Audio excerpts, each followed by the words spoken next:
Welcome to another edition of the UMO Coaching Show. I'm Ryan Smith, joined with Wendy Lee, head women's basketball coach. And Coach had a split week. Obviously picked up a loss against Juwan, but the team really fought hard against Erskine, down at 16 by 1 point. Really showed a lot of guts and resilience to come back from that and pick up a win. We'll touch on Juwan just a little bit. Obviously, both the games being at home, so it's nice to be at home for a little while. Talk about what you saw from the team from that performance that kind of led you into going into Erskine. Well, the Wednesday game against Juwan was, I guess it's kind of difficult to just put it all into a few words. It was an aggressive game from the beginning. I felt like we had good intensity to get the game started. And I feel like that, they had some size advantages and probably their post play was a problem early, but we adjusted, and I think we battled with them pretty hard and had an opportunity to win. We got shots that we didn't knock down, so I felt like we played it a really good game overall. Defensively could have done better, so we definitely wanted to focus on that going into our next game with Erskine on Saturday. And as it would be, we were exact opposite really with Erskine. We got off to a very slow start, and we didn't have intensity. And Erskine capitalized on it, and also was able to capitalize on their inside play again. Their 4 and 5 really scored a lot of buckets early. So I don't know. I don't know why we started out flat. I don't really know why our intensity level was where it was. But once we kind of got together and figured it out, I think the team realized we're just really flat, and we've got to do this with defense. Once we started getting our defensive intensity up, we were able to get back in the game and play that game how we thought we should have started it. And fortunately, we had enough time to get back in the game. Had it been later in the game, we may not have had time to recover. Right. But fortunately, it happened in the second quarter that we really picked it up and brought the game within 1 point at halftime. And I think that gave us good conversation in the locker room that, this team is an extremely good offensive team that can go on runs, and they've got different types of weapons inside and out, and we've got to really guard better in the second half. And so I think we did, and then I think probably the difference in us and Erskine with the final stats was offensive rebounding. I feel like Felicity Havens and Jada Bacchus was just amazing on the boards. They had 9 and 8 offensive rebounds each, so 2 kids getting 17 offensive boards is tremendous, and right.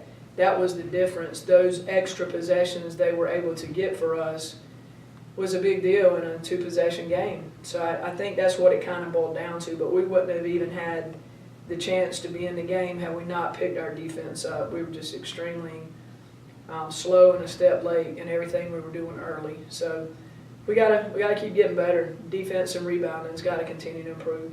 And you touched on 2 players with Felicity Havens and Jada Bacchus, and obviously kind of a nice little ending to the week with Felicity being named Conference Carolina's Women's Basketball Player of the Week. Talk about just for a second about what that means for her as an individual player, but as the team as well, to finally get that recognition of we've played hard, and Felicity averaging around about 25 points a game, which for you has got to be kind of nice that you can have a player that's you can kind of say, all right, I know she's going to go and get her points, and now the rest of everybody else, we just need to get those little pieces to put together, to come up with the win at the end of the game. Just talk about, what she's done for this team this year. Yeah, Felicity's been fairly consistent for us, and I feel like, it's apparent that she's got a lot of ability, and I feel like that was apparent last year. But her consistency is the place that probably was not locked in yet, and I think her work ethic over the summer and early on in preseason has been paying dividends for her to have her mindset in the right place to really improve different phases of her game, and I think that's given her a more complete game. Yeah. So it's helping us and her. So she'll be the first to tell you individual stats for her are irrelevant. She wants her team to do well, and if the team's doing well, she's happy. Doesn't matter how many player of the weeks or all conferences or whatever we can get individual accolades. It's not really that big a deal if our team's not playing well. So she wants to see us play well, and I think sometimes she may press to help us so much that she she is just trying so hard to help us do well that she might be pressing sometimes. And we want everybody to be at the point where they're playing their best basketball individually, so that we as a team can play our best basketball. So, having one player be there consistently right now is really good, but we would like for the whole team, to be able to say individually, I'm playing my best basketball right now, because that's going to translate into better team basketball for us. Absolutely. So, we need everybody else to get their game consistently where it needs to be. And we need Felicity to keep, trying to improve her game and not overdo it or whatever it might be, and just really try to continue to lead and do what she can for us. But we need more consistent contribution from across the board instead of 25, and that being maybe the only thing we're really sure we're going to get right now. Right. That's a tough place to be in as a team. So, I think everybody is seeing what their weaknesses are right now and shortcomings, and ready to step up. So I think that is something that we need to do next. We need to turn a corner in finding our second and third scorers, and really being able to lock in consistently, being able to count on people. And I think Hope Tolliver is showing some promise in being able to really put some numbers together, and potential double-double player every night if we can get her consistently playing at that level and not getting into foul trouble. We've had that happen in multiple games to where she can't really stay in a rhythm because she might be in foul trouble. And that happened in the Erskine game. She had to sit for a prolonged period of time, and then came in at the end of the game and made a tremendous play, a three-point play that was just outstanding. She was really aggressive down in the paint. I remember that shot. It was a tremendous move, and we want more of that from her, and she wants to do great, and she's got the right attitude. I don't anticipate her not being able to become, a double-double consistent style player, but we need, a third and a fourth, and we need to know what's going on. And I think Nia Stiles is ready to get her game to that level again, and, we've had some changes with our lineup too, so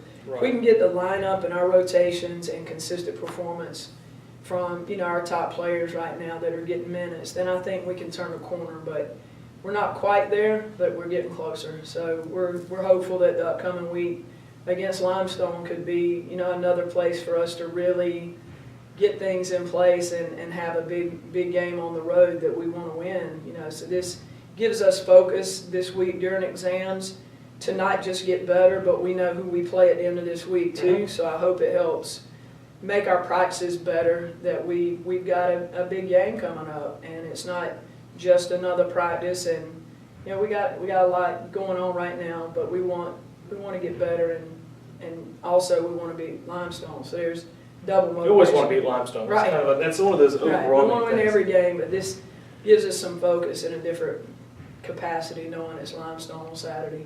There's something that's been kind of progressing throughout the past year and a half, and starting to kind of see the reemergence of Jada Backus after that season-ending injury last year, and really just trying to, you could see her in the offseason, just all the work she was trying to put in with the training staff and the coaching staff to try to get herself back to where she was, because she was a very prolific player in her own right when she was healthy. Right. What have you seen from her? What kind of inspiration has she given you as a coach and the team as well, to show that you can have a potentially career-ending injury, and this is what happens when you put your work ethic together and really just grind and push and get to the level that you were at and are trying to get better from? What kind of energy does that give you and your team?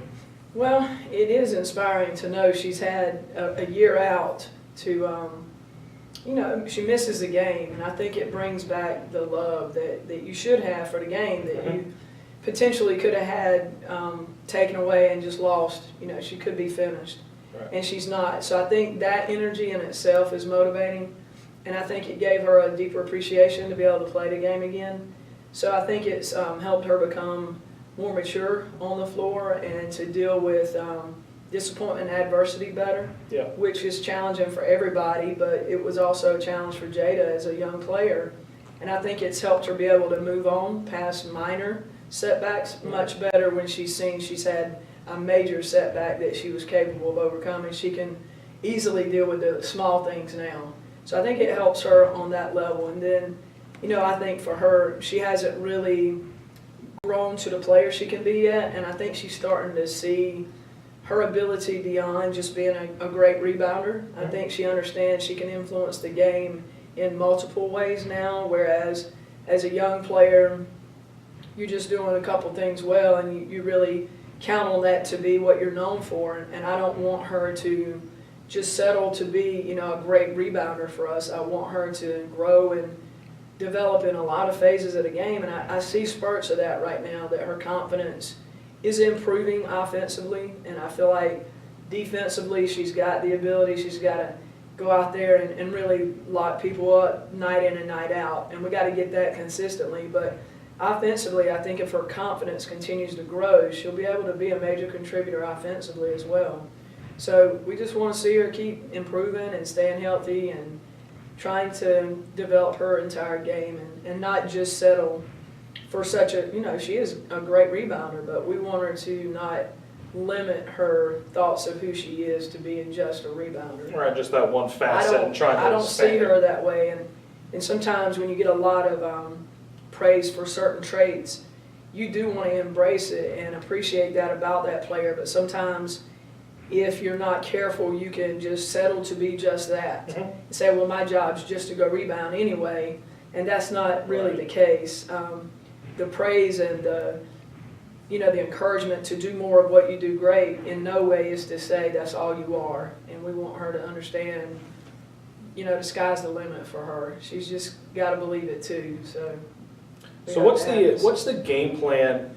Obviously, you're having a week off between contests, and it's really just being Saturday to Saturday, and obviously balancing exams as well. What's kind of the game plan for the team this week, heading into Limestone's always tough, no matter whether you're playing them at home or on the road. What's the game plan going in to play the Saints here with almost a week off? Well, we don't change a lot.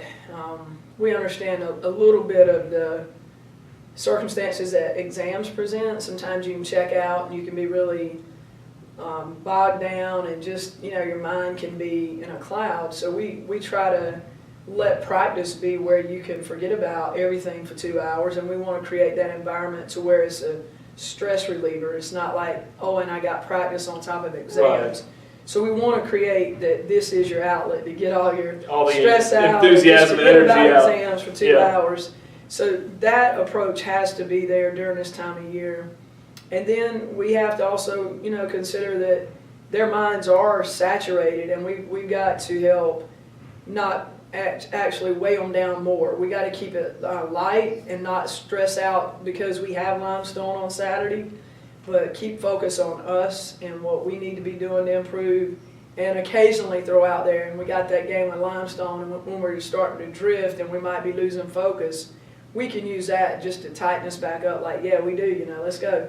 So we don't overemphasize who we're playing any time of year, but we can use the fact that it is Limestone to our advantage, I think, to reel us back in when we start fading because we're kind of burnt out with exams and such as that.